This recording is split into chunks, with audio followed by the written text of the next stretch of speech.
മലയാള സിനിമയ്ക്ക് പെട്ടെന്ന് ഇതൊരു ഇൻഡസ്ട്രി തകർന്നു പോകുന്ന ഒരു കാര്യമാണ്. ഇത്രയും 10,000-കണക്കിന് ജോലി ചെയ്യുന്ന ആൾക്കാർ ജോലി ചെയ്യുന്നതാണ്.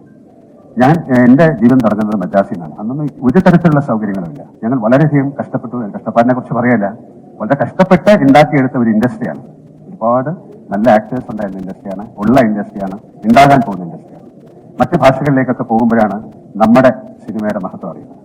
അപ്പൊ ദയവ് ചെയ്ത് ഈ ഒരു ഫോക്കസ് ഞങ്ങളിലേക്ക് മാത്രമായി ഈ സിനിമ ഇൻഡസ്ട്രിയെ തകർക്കരുത് എന്ന്. മോഹൻലാൽ ഇവിടെ പറഞ്ഞത് മലയാള സിനിമ തകർക്കരുത് എന്നൊക്കെയാണ്. ഈ ഒരു പ്രശ്നം കൊണ്ട് എങ്ങനെയാണ് മലയാള സിനിമ തകരുന്നതെന്ന് എനിക്കും മനസ്സിലായില്ല.